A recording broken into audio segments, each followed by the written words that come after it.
أعوذ بالله من الشيطان الرجيم بسم الله الرحمن الرحيم الحمد لله رب العالمين الرحمن الرحيم مالك يوم الدين إياك نعبد وإياك نستعين اهدنا الصراط المستقيم صراط الذين أنعمت عليهم غير المغضوب عليهم ولا الضالين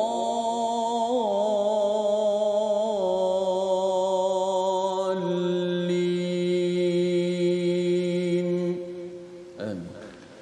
Assalamualaikum warahmatullahi wabarakatuh. Alhamdulillah wassalatu wassalamu ala Rasulillah wa ala alihi wa man wala syada la ilaha illallah syadana Muhammadan abduhu wa rasuluhu. Allahumma salli ala sayidina Muhammad wa ala alihi wa sahbihi ajma'in. Amma ba'du. Apa khabar tuan-tuan dan puan yang dirahmati Allah sekalian? Kita bersyukur pada Allah Subhanahu wa taala pada hari yang berbahagia ini. Kita dipertemukan, kita diizinkan Allah Subhanahu wa taala untuk kita bersama dalam My Quran Time, baca, faham, amal, dan bertuah kita pada hari ini. Kita bersama ya Al-Fadhil Ustaz Tirmizi dan juga tetamu jemputan offline bersama di dalam studio Dr. Muhammad Hafiz Saleh. Assalamualaikum warahmatullahi wabarakatuh. Waalaikumsalam warahmatullahi wabarakatuh. Ahlan ya, selamat datang. Terima kasih, alhamdulillah. Masya-Allah. Ya Ustaz Tirmizi, kita mengucapkan adu-aluan kepada tetamu kita selepas lama kita ya secara online sahaja.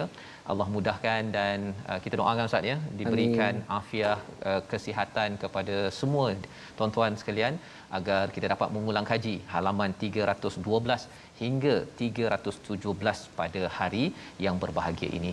Jadi kita ingin sama-sama belajar daripada Dr. Muhammad Hafiz yang banyak pengalaman ya di luar negara, dalam negara, ilmu qiraat, ilmu tafsir, pelbagai perkara. Kita nak melihat apakah ya yang pernah kita belajar untuk kita sama-sama cerahkan daripada surah Taha pada halaman 312. Di hujung di atas itu adalah berkaitan dengan surah Maryam ya, conclusion, kesimpulan di mana Allah menyatakan bahawa kalau kita beriman, beramal soleh, Allah masukkan, Allah tanamkan pada diri kita wudda ya, satu kasih sayang yang menyebabkan kita, walaupun saya berjumpa dengan Dr. Muhammad Hafiz ni kali pertama kot ya, dengar nama selalu, tapi alhamdulillah rasa wudda itu harapnya juga apabila kita bersama di sini dan juga sampai di akhirat sana. Dan bagaimanakah untuk kita membina iman itu? Sudah tentunya daripada panduan daripada Al-Quran. Sebabnya kita nak baca ayat yang pernah menggegarkan Saidina Umar, menyebabkan beliau memilih untuk kembali pada agama fitrah, ayat 1 hingga 5. Kita baca bersama dengan Ustaz Tirmizi. Silakan Ustaz. Baik, insya-Allah kita mulakan perbincangan kita My Quran Time, baca, faham, amal. Asasnya perbincangan Al-Quran kita baca terlebih dahulu pada ayat pertama hingga pada ayat kelima, insya-Allah. Lepas tu dicerahkan oleh yang berbahagia bintang ataupun tetamu jemputan kita pada hari ini, Dr. Hafiz, insya-Allah. Auzubillahi minasyaitanir rajim.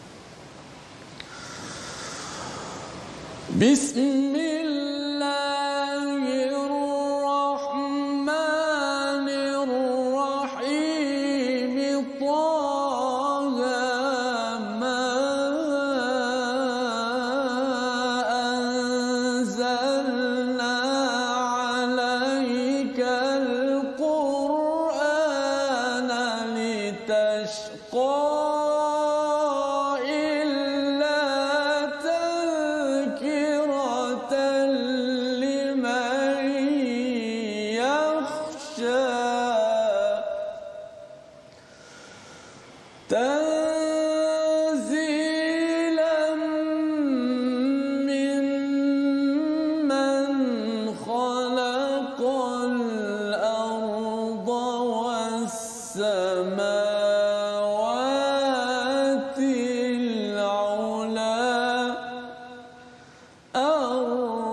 الرحمن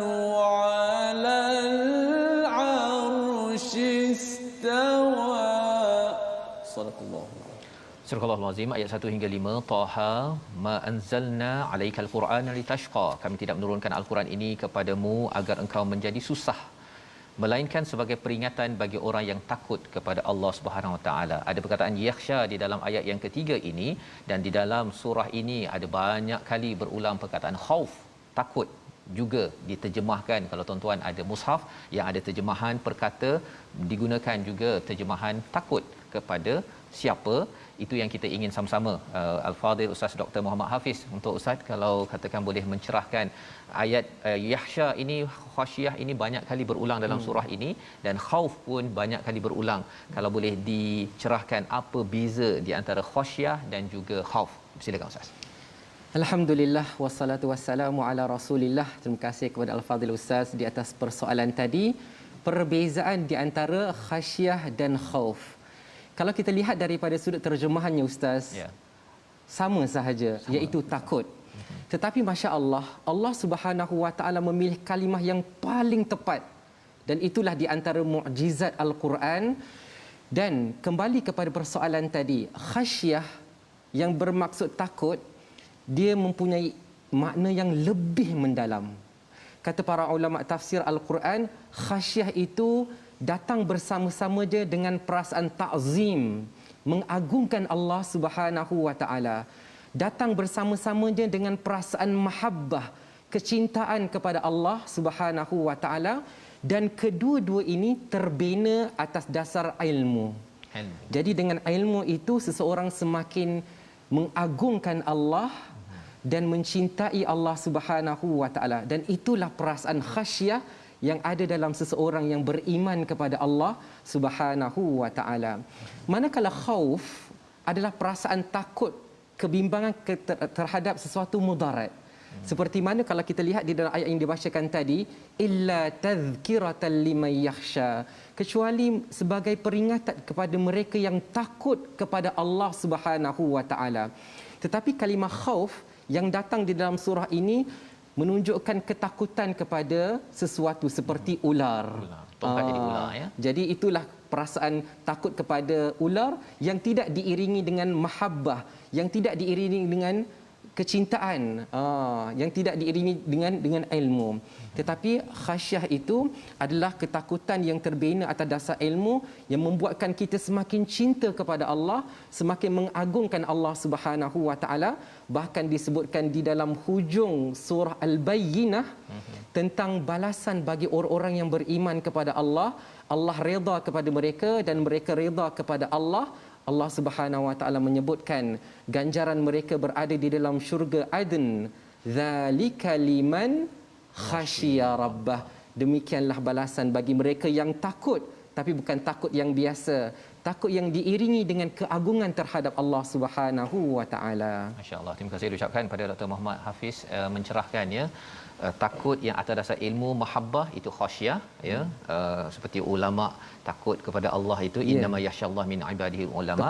Tapi kalau takut harimau, ya, takut kepada ular, ya, tongkat menjadi ular seperti yang berlaku kepada Nabi Musa, ya, apabila Nabi Musa melihat juga tali dan juga tongkat menjadi ular, ada rasa takut penggunaannya itu kerana bukanlah kerana cinta, ya. Ini takut yang menjauh, ya, tetapi inilah yang kita dapat fahami, dan alhamdulillah ini pencerahan daripada halaman 312. Jadi inilah kisah Nabi Musa, ya. Surah Taha ini penuh dengan kisah Nabi Musa, dan diteruskan lagi pada halaman 313. Menarik apabila bertemu Tuhan, bertemu Allah, dan diberi training, diberi latihan, tongkat jadi ular, Ustaz, ya. Satu mukjizat. Tetapi ada satu lagi mukjizat yang disampaikan pada ayat 22, pendek sahaja yang disampaikan. Kita bersama dengan Ustaz Tirmizi, kita baca ayat 22 dan 23 lah sekaligus. Untuk nanti Ustaz boleh cerahkan bila mukjizat ini akan digunakan.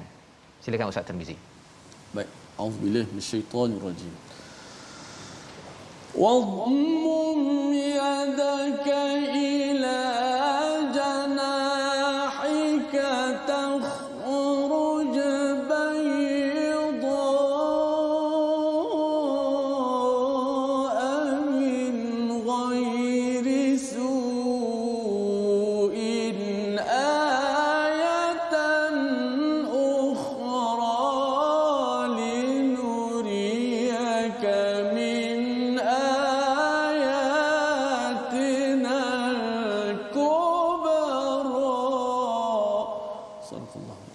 Surah Al Azim ayat 22 dan 23, dan kepitlah tanganmu ke ketiakmu, nescaya akan keluar cahaya putih yang tidak cacat sebagai mukjizat yang lain untuk kami perlihatkan kepadamu sebahagian daripada tanda-tanda kebesaran kami yang sangat besar. Jadi Allah sudah menjelaskan tentang tongkat menjadi ular. Ini memang satu ayah yang besar sebagai satu kebesaran Allah yang besar. Tapi ada satu lagi Ustaz. Kalau Ustaz boleh cerahkan kat sini, mukjizat Nabi Musa ini ada banyak ya. Tetapi yang kedua ini apa kaitannya dengan mukjizat pertama, dan diajarkan pula, diberikan penekanan ketika Nabi bertemu Tuhan di Muqaddas Situa. Silakan. Masya-Allah, alhamdulillah. Terima kasih Al-Fadhil Ustaz di atas persoalan yang kedua. Berkaitan dua mukjizat yang Allah Subhanahu Wa Taala berikan kepada Nabi Musa alaihi salam, dan sebagaimana kita tahu bahawa peristiwa ini berlaku apabila Allah Subhanahu Wa Taala berbicara dengan Nabi Musa alaihi salam di satu lembah yang bernama Lembah Tua. Baik. Mukjizat yang pertama adalah apabila Allah Subhanahu Wa Taala perintahkan Nabi Musa alaihi salam untuk mencampakkan tongkatnya, lalu berubah tongkat tadi menjadi ular yang besar. Kemudian Allah Subhanahu Wa Taala perintahkan semula untuk mengambilnya. Maka kembalilah ular tadi kepada tongkat semula. Manakala mukjizat yang kedua, iaitu apabila Allah Subhanahu Wa Taala memerintahkan kepada Nabi Musa alaihi salam untuk meletakkan tangannya di dalam bajunya, di bawah ketiaknya. Dan apabila Allah perintahkan supaya dikeluarkan, lalu terpancarlah cahaya putih yang sempurna. Jadi disebutkan bahawa dua mukjizat tadi, satu mukjizat yang bersifat luaran, ya, yang dapat dilihat oleh Nabi Musa alaihi salam, yang terasing daripada jasad Nabi Musa.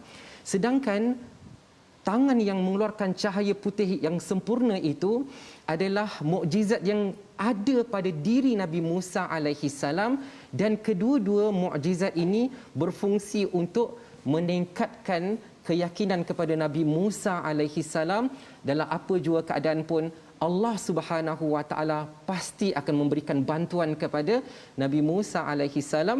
Dan kedua-dua perkara ini juga terjadi apabila Firaun menghimpunkan ahli sihirnya dan Nabi Musa alaihi salam berdepan dengan mereka, maka ketika itulah Nabi Musa alaihi salam menggunakan ataupun menunjukkan kedua-dua mukjizat ini. Kedua-duanya. Dan mukjizat ini, para hadirin yang dirahmati Allah Subhanahu Wa Taala, ada beberapa fungsinya. Antaranya adalah untuk meningkatkan keimanan. Sebagaimana Bani Israel melihatnya, lalu mereka menambah keimanan, kepercayaan kepada Nabi Musa alaihi salam. Manakala ahli sihir pula, apa yang akan berlaku kepada mereka, insya-Allah kita akan huraikan selepas ini, insya-Allah. Okey, jadi itu yang menariknya ya, berkaitan dengan mukjizat itu tadi, untuk satu menambahkan keyakinan ya kepada Nabi Musa, dan juga apabila dihadapkan bersama dengan Bani Israel, bersama dengan Firaun, bersama ahli sihir, sudah tentunya ia juga untuk membuktikan kebesaran Allah Subhanahu Wa Taala al-kubra, ayatinal kubra sebentar tadi, agar kita dapat ya kaumnya kembali beriman kepada Allah Subhanahu Wa Taala. Baik.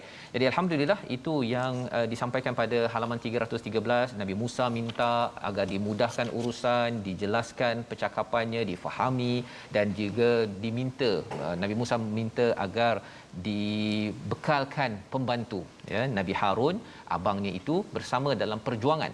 Dan pada halaman 314 ini Allah mengingatkan kita dengan beberapa ayat. Ayat 38, 39, 40 ya, peristiwa-peristiwa sebelum Nabi Musa bertemu Allah Subhanahu Wa Taala, sejarah beliau. Allah ingatkan, dan diakhirkan dengan ayat 41 yang pendek. Jadi kalau minta Ustaz Tir baca 41 tu pendek sangat kan. Jadi kita mintalah Ustaz Tirmizi membaca ayat 40 dan 41 ya, 40 dan 41, dan kita akan lihat mengapa ayat 41 itu, istilah wastana'tu kali nafsi itu amat penting untuk kita ambil pelajaran kaitan dengan diri kita pada tahun ini. Jadi silakan Ustaz Tir. A'udzubillahi minasyaitonirrajim. إذ تمشي أختك فتقول هل أدلكم على من يكفله فرجعناك إلى أمك تقر عينها ولا تحزن وقتلت نفسا فنجيناك من الغم وفتناك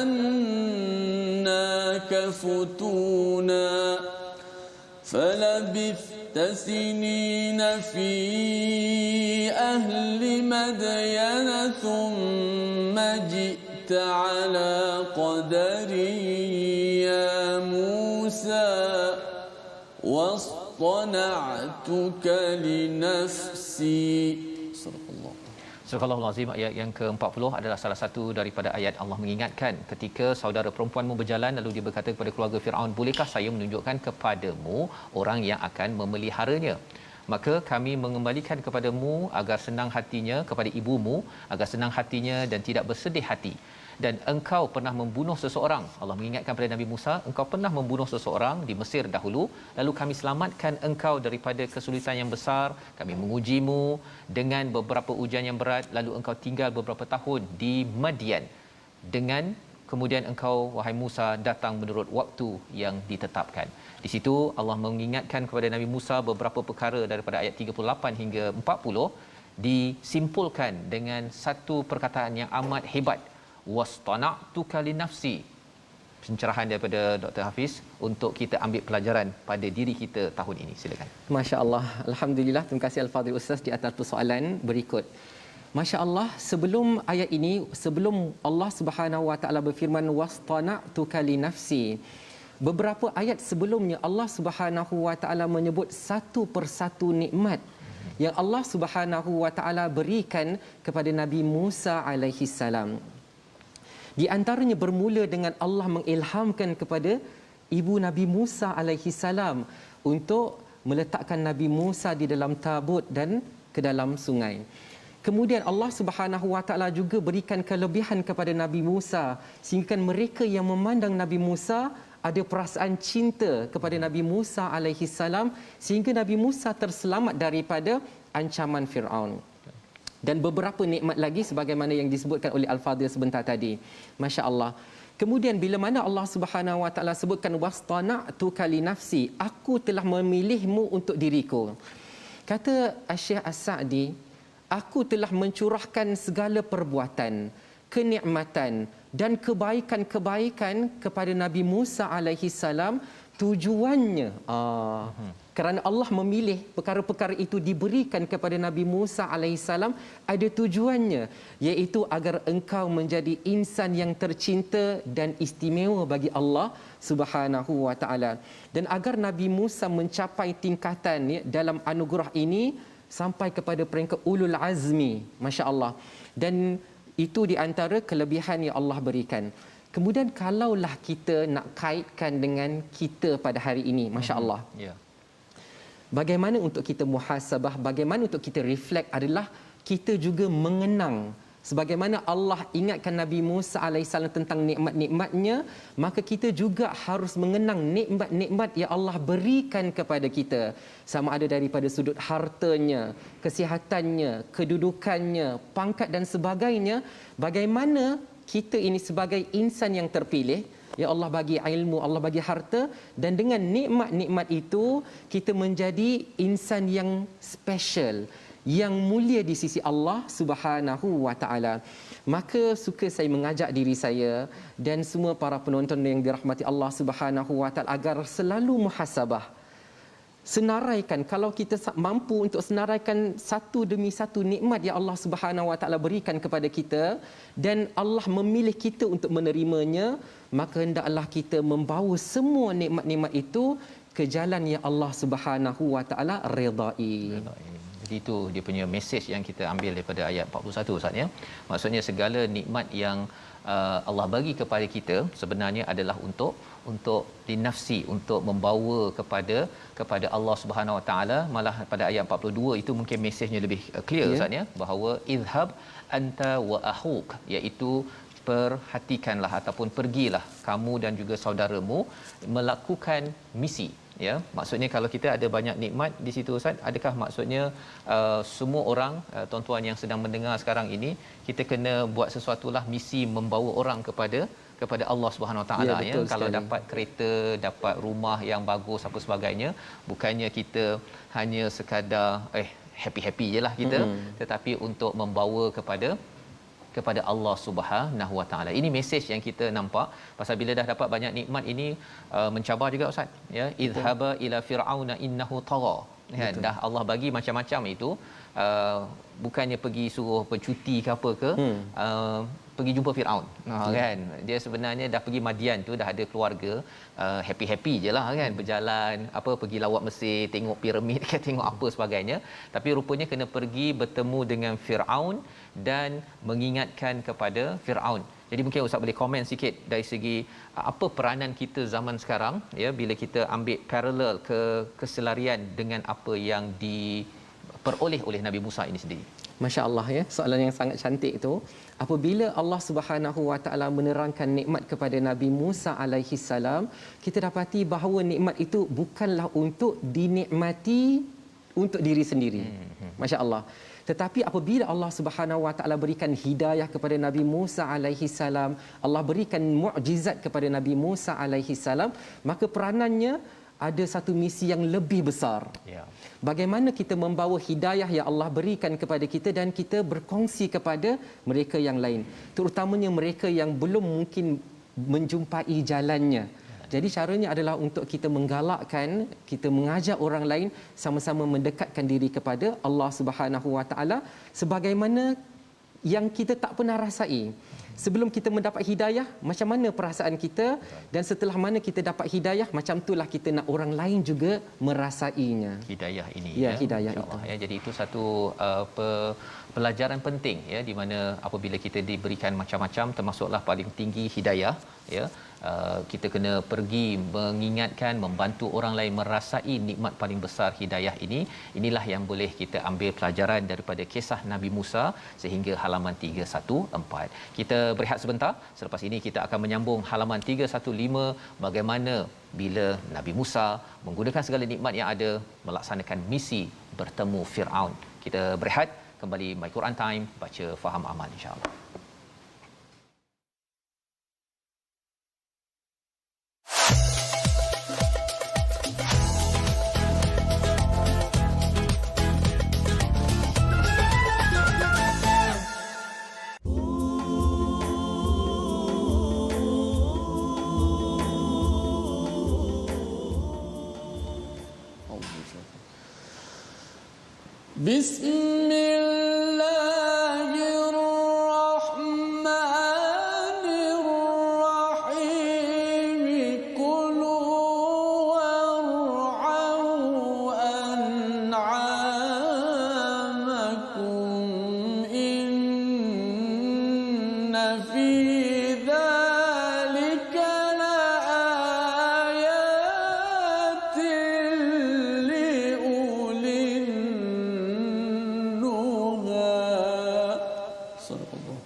Azim, kita bertemu kembali dalam My Quran Time. Kita sesi ulang kaji bersama dengan Al-Fadhil Ustaz Dr. Muhammad Hafiz, dan terima kasih diucapkan pada tuan-tuan yang sudah pun share di Facebook ataupun di YouTube dan terus bersama pada hari ini. Mungkin ada yang terlepas pada hari Ahad hingga hari Jumaat. Kita mengulang kaji kembali kepada halaman 312 hingga 317. Pada setiap hari Sabtu, insya-Allah ada tokoh-tokoh ilmuan yang akan mencerahkan kepada kita. Dan ayat yang dibacakan oleh Ustaz Tirmizi sebentar tadi daripada ayat yang ke-54 adalah antara jawapan Nabi Musa dalam berdakwah, dalam mengingatkan kepada Firaun, yang maksudnya makanlah dan ternaklah haiwan-haiwanmu, sesungguhnya demikian itu terdapat tanda-tanda kebesaran Allah bagi orang-orang yang berakal. Kita nak mengetahui apa maksud ulil nuha. Di dalam Al-Quran ini ada ulil absar, ada ulil aidi wal absar, ada ulil albab. Tetapi di sini ulil nuha, dan menarik dalam surah ini ada dua kali, ya, dalam ayat 54 dan juga pada ayat 128. Mari sama-sama kita dengar penjelasan daripada Fadil Ustaz Dr. Hafiz. Masya-Allah, alhamdulillah. Para hadirin yang dirahmati Allah Subhanahu Wa Taala. Baik, ayat tadi itu menceritakan tentang bagaimana dialog Nabi Musa alaihi salam dengan Firaun. Sebelum dibacakan ayat tadi, ada beberapa ayat di mana Nabi Musa alaihi salam menerangkan tentang kekuasaan Allah Subhanahu wa taala. Kebesaran Allah Subhanahu wa taala, bagaimana Allah menjadikan bumi ini rata sebagai hamparan dan ada jalan-jalannya untuk memudahkan manusia mengambil manfaat daripada setiap yang ada. Bahkan disebutkan tentang Allah menurunkan hujan dan sebagainya. Maka ulin nuha yang dimaksudkan adalah mereka yang Allah kurniakan akal kepada mereka. Dengan daripada akal tersebut, mereka boleh tadabbur alam. Mereka menjadikan alam itu sebagai hujah bahawa Allah Subhanahu wa taala berkuasa. Daripada nikmat-nikmat yang disebutkan itu boleh merujuk kepada Allah Huwar Razzaq. Dialah Allah Subhanahu wa taala yang Maha pemberi rezeki. Daripada alam yang kita lihat, kita dapati Allah Subhanahu wa taala Huwal Ghani. Dialah Allah Subhanahu wa taala yang Maha kaya. Dan di dalam ayat yang sama, bila kita teliti, kita dapati nikmat-nikmat itu juga dapat kita rasai. Di situ kita dapat rasakan bahawa Allah Huwar Rahman, Huwar Rahim, Allah Subhanahu wa taala yang Maha Penyayang, sehingga kan begitu banyak nikmat yang Allah Subhanahu wa taala berikan kepada kita. Tidak cukup dengan itu, orang-orang yang ulin nuha ini, daripada nikmat-nikmat yang Allah Subhanahu wa taala telah sediakan, mereka mengambil manfaatnya. Allah Subhanahu wa taala menyebutkan kulu dan makanlah, ya, maksudnya nikmatilah apa yang Allah Subhanahu wa taala telah berikan itu dengan jalan yang Allah Subhanahu wa taala redai. Jadi ulin nuha ini mereka yang boleh berfikir, ingat kebesaran Allah Subhanahu wa taala, dan dalam masa yang sama nikmat-nikmat itu mereka manfaatkan sebaik yang mungkin. Baik, terima kasih diucapkan pada Dr. Hafiz ya. Maksudnya ulin nuha ini mereka boleh melihat kepada alam ya. Kalau katakan tadi ayat 128 mungkin di ujung nanti doktor ya, melihat kepada sejarah dan mengambil manfaat ya, mengambil manfaat bukannya memudaratkan lagi keadaan ya. Pasal ini ceramah pada Firaun kan. Nak bagi clue pada Firaun, janganlah pergi kau ambil manfaat tapi lepas tu merosakkan kepada Mesir ini sendiri. Itu antara perkara yang diberikan di dalam ceramah ya ataupun peringatan Nabi Musa. Bila anak angkat ya, bekas anak angkat telah dididik tapi tiba-tiba mengingatkan perkara ini, marahlah si Firaun. Maka apakah yang berlaku pada halaman 315 ini? Firaun mengumpulkan orang-orang pentingnya, dan kita lihat pada halaman 316 dibaling tongkat. Bermulalah pertandingan tersebut di antara ahli sihir dan juga Nabi Musa pada ayat yang ke-65 sehingga ayat 66 67. Tapi ada yang menarik, bila tongkat Nabi Musa dibaling menjadi ular, ngap kepada segala ular-ular itu, ada ayat 70 yang kita ingin baca bersama dipimpin Ustaz Tirmizi. Yang kita ingin pencerahan daripada Al-Fadhil Ustaz Hafiz nanti ialah di sini highlight ni kepada ahli sihir sahaja. Orang-orang lain tidak dimaklumkan. Kita nak memahami apa yang berlaku pada keseluruhan tamasya pertandingan antara Nabi Musa, Nabi Harun bersama dengan ahli sihir itu. Kita baca dahulu ayat yang ke-70. Silakan Ustaz. Baik, terus kita fokus pada ayat 70 surah Taha, buku surat 316. Auzubillahi minasyaitanir rajim. Bismillahirrahmanirrahim. Fa'ulqiyas saharatu sujjadan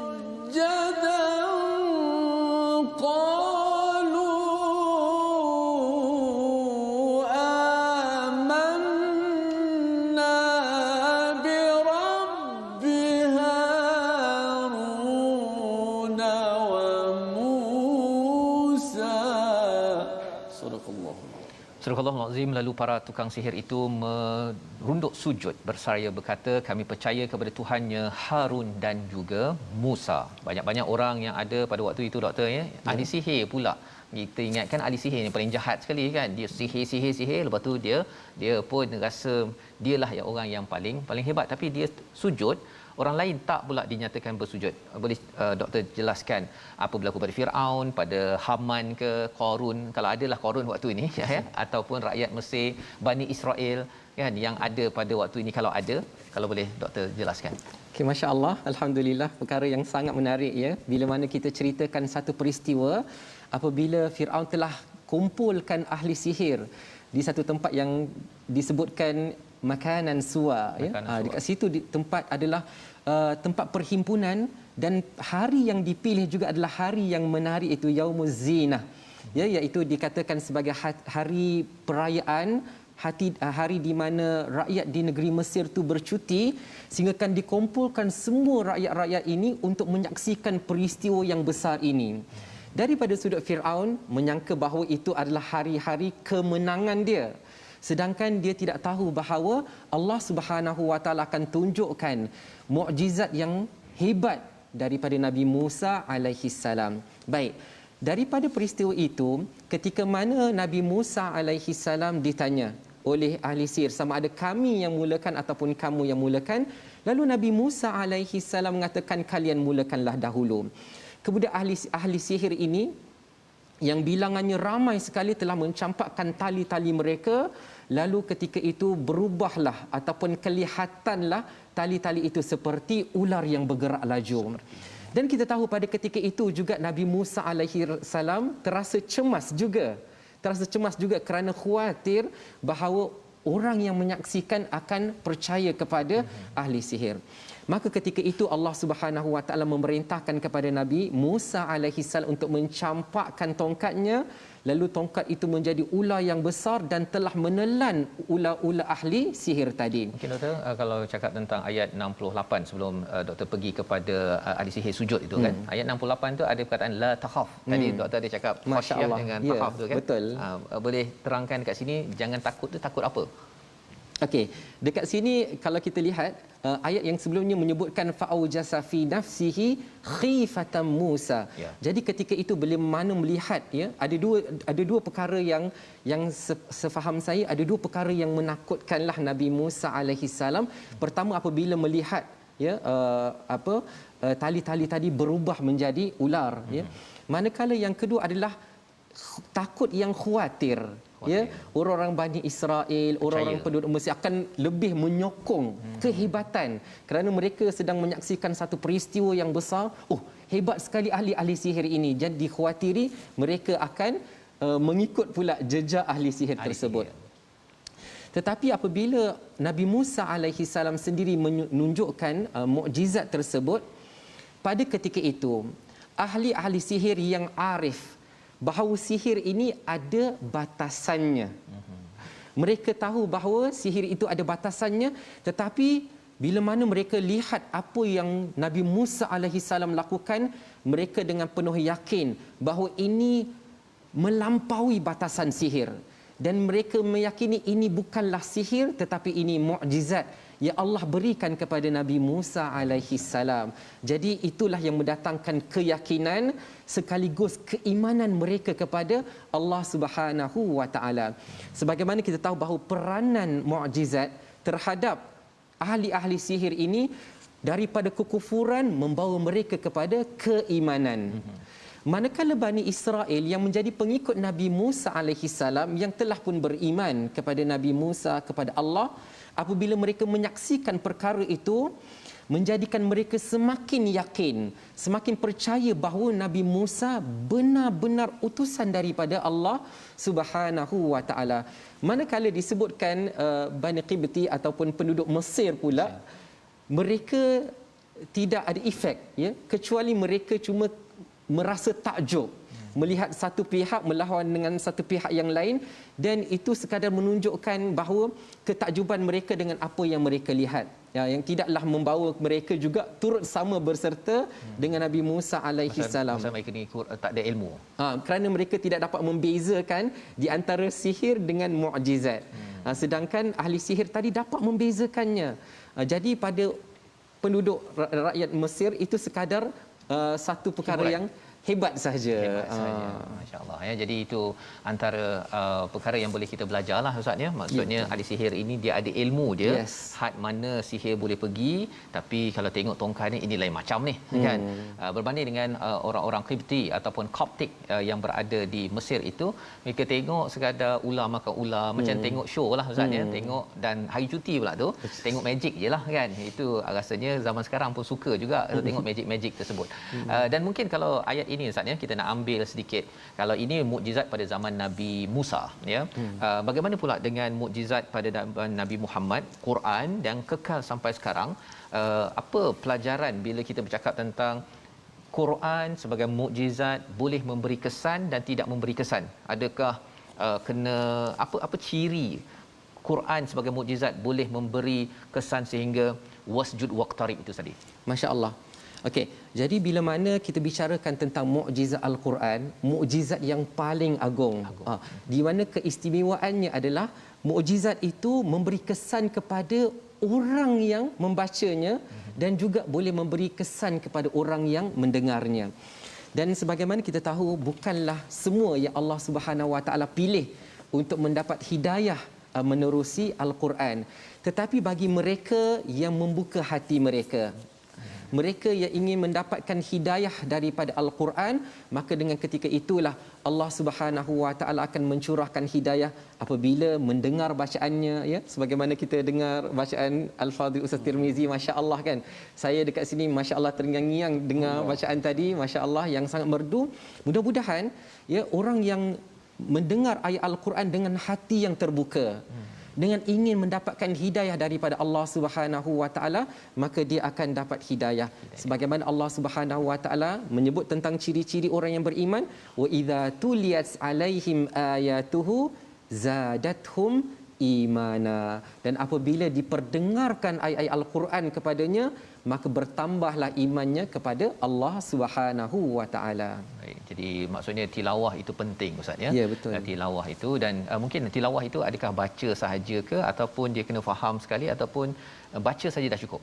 Masya-Allah ya. Masa Ustaz mengajar qiraat ni kan, kita tanya extra sikitlah kan. Bila kita katakan bacaan ni sudah tentulah ya, Allah Subhanahu Wa Taala menurunkan Al-Quran itu pakejnya bacaan bersama dengan kefahamannya sekali.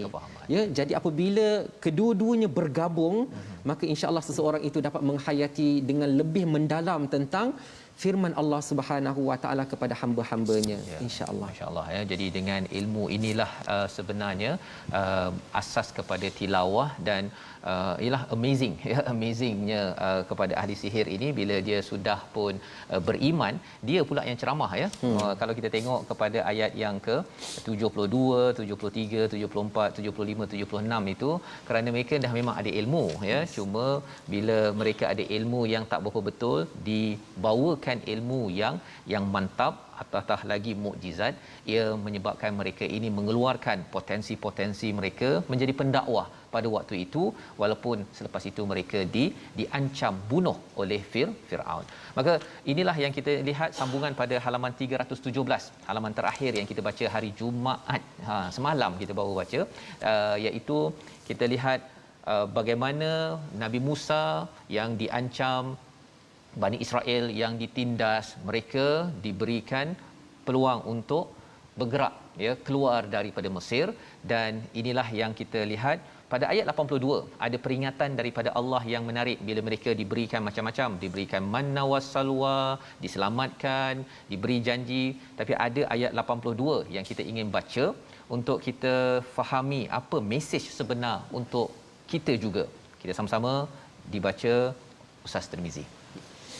Ayat 82 Auzubillahi Bismillahirrahmanirrahim wa inni laghaffarun liman taba wa amana wa amila salihan thumma ihtada. Sadaqallahu. Dan sesungguhnya aku Maha Pengampun bagi yang bertaubat, beriman dan berbuat kebaikan kemudian tetap dalam petunjuk. Ini adalah ayat yang hadir selepas diingatkan pada Bani Israel bahawa mereka diberikan keselamatan, diselamatkan. Anjainakum pada ayat 80 dan kemudian mereka diberikan janji di Tur dan juga Manna wa Salwa, Ustaz ya. Disuruh makanlah ya, dan yang penting jangan melampau. Jangan melampau dalam bentuk jamak, Ustaz ya. Kulu dan juga wala tatghaw. Tetapi dalam ayat yang ke-82 ini ada mesej untuk taubat, iman, amal, tapi dalam bentuk mufrad, Ustaz. Tambah sikitlah ya, dalam bentuk singular ataupun seorang-seorang sahaja. Yang tadi suruh makan ramai-ramai, tapi ayat 82 tu seorang-seorang. Pohon pencerahan daripada Ustaz. Okay, alhamdulillah wassalatu wassalamu ala Rasulillah. Nampaknya semakin menarik perbincangan tentang kisah Nabi Musa alaihi salam kini lebih tertumpu kepada Bani Israel. Mereka yang menjadi pengikut Nabi Musa alaihi salam. Masya-Allah. Ayat ini sebenarnya mengisarkan tentang bagaimana Allah mengingatkan sekali lagi. Masya-Allah kan? Itu peringatan demi peringatan, nikmat demi nikmat sebagaimana kita sebutkan pada permulaan tadi. Allah sebutkan tentang nikmat kepada Nabi Musa alaihi salam. Sekarang Allah Subhanahu wa taala sebutkan dengan memanggil mereka ya Bani Israel. Wahai Bani Israel, qad anjainakum min aduwikum. Masya-Allah. Allah Subhanahu wa taala ingatkan tentang ancaman yang membuatkan mereka hampir-hampir saja terbunuh. Tapi Allah Subhanahu wa taala berikan nikmat keselamatan kepada mereka yang wajib mereka syukuri. Kemudian Allah Subhanahu wa taala juga sebutkan tentang kitab Taurat, ya, kitab yang Allah Subhanahu wa taala turunkan. Jadi Syekh As-Sa'di menyebutkan bahawa daripada nikmat-nikmat ini Allah Subhanahu wa taala telah gabungkan kedua-dua nikmat, iaitu nikmat daripada sudut agama dan begitulah juga nikmat daripada sudut dunia. Ya, kedua-dua mereka dapat merasakannya. Kemudian apabila Allah Subhanahu wa taala menyebutkan kulu min tayyibati ma razaqnakum, Allah Subhanahu wa taala ya memerintahkan supaya mereka makan, supaya mereka menikmati rezeki yang Allah Subhanahu wa taala, tetapi ada batasannya, iaitu wala tatghaw, dan janganlah kalian melampaui batas padanya. Fayahilla alaikum ghadabi, tetapi Allah bagi peringatan dengan nikmat-nikmat yang Allah berikan itu, maka janganlah melampaui batas. Kerana sekiranya kalian melampaui batas, maka Allah Subhanahu wa taala akan murka kepada mereka. Dan barang siapa yang Allah Subhanahu wa taala murka kepada mereka, maka mereka akan dibinasakan oleh Allah Subhanahu wa taala. Jadi sebagaimana yang disebutkan tadi, ini adalah berbentuk jamak kepada semua mereka. Kemudian apabila Allah Subhanahu wa taala menyebutkan wa inni laghaffar, ya, Allah Subhanahu wa taala memberikan keampunan kepada mereka yang bertaubat kepada Allah Subhanahu wa taala. Baik. Dekat sini ada peringatan kepada kita semua, ya. Apabila Allah Subhanahu wa taala telah menyebutkan nikmat demi nikmat, dan kadang-kadang ada yang lakukan perkara yang Allah Subhanahu wa taala larang, maka datanglah firman Allah Subhanahu wa taala tentang keampunan daripada Allah Subhanahu wa taala. Baik.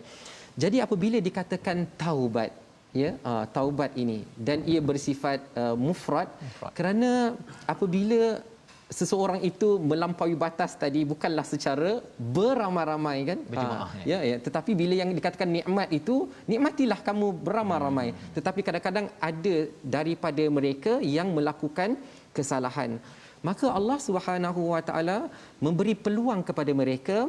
Sekiranya mereka ada melakukan dosa, maka Allah akan memberikan kemaafan kepada mereka sekiranya mereka bertaubat kepada Allah Subhanahu wa taala. Dan ayat ini secara sekaligus menggambarkan sifat Allah Subhanahu wa taala yang Maha Pemurah dengan memberikan pelbagai rezeki kepada Bani Israel, dan dalam masa yang sama juga menunjukkan betapa baiknya Allah Subhanahu wa taala yang Maha Pemberi keampunan kepada mereka yang telah melakukan dosa dan mereka memohon keampunan daripada Allah. Baik, terima kasih diucapkan pada Ustaz Dr. Muhammad Hafiz yang menjelaskan bahawa apabila di perkara-perkara baik buat sama-sama ya, tapi kalau ada individu yang berbuat kesilapan, masing-masing bertanggungjawab untuk bertaubat, beriman, baiki amal, moga-moga terus dipandu. Inilah yang kita ingin bina, harapnya dengan 6 halaman kita ulang kaji ini kita makin dipimpin Allah. Kita berdoa di hujung ini bersama Al-Fadhil Ustaz Tirmizi Ali, insya-Allah. Silakan Ustaz. Bismillahirrahmanirrahim. Alhamdulillahirabbil alamin wassalatu wassalamu ala asyrafil anbiya'i mursalin wa ala alihi wa sahbihi ajma'in. Allahumma ij'al jam'ana hadza jam'an marhuma wa tafarruqana min ba'dihi tafarruqan ma'suma. Allahumma arhamna bil Qur'an waj'alhu lana imaman wa nuran wa hudan wa rahmah. Allahumma dhakkirna minhu ma nusina wa 'allimna minhu ma jahilna warzuqna tilawatahu ana al-laili wa atrafan nahar waj'alhu lana hujjatan ya rabbal alamin walhamdulillahi rabbil alamin. Amin ya rabbal alamin. Saya mengucapkan ribuan terima kasih kepada Al-Fadhil Ustaz Dr. Muhammad Hafiz ya, dalam masa yang terhad ini dapat menjelaskan beberapa perkara untuk kita terus berazam mengikut jejak Nabi Musa, dan inilah yang kita ingin sama-sama laksanakan. Ingatkan dalam masyarakat dengan sumbangan tuan-tuan dalam tabung gerakan Al-Quran, satu platform kita bersama ya, kita berjuang dengan segala nikmat yang Allah telah berikan. Kita tahu bahawa ia adalah satu aset untuk kita gunakan dalam perjuangan mengingatkan manusia kepada Allah Subhanahu Wa Taala. Terima kasih sekali lagi kepada Ustaz Dr. Muhammad Hafiz. Harap dapat kita bersama lagi pada sesi akan datang ya. Terima kasih kepada Ustaz, dan kita bertemu lagi dalam My Quran Time, baca faham amal, insya-Allah.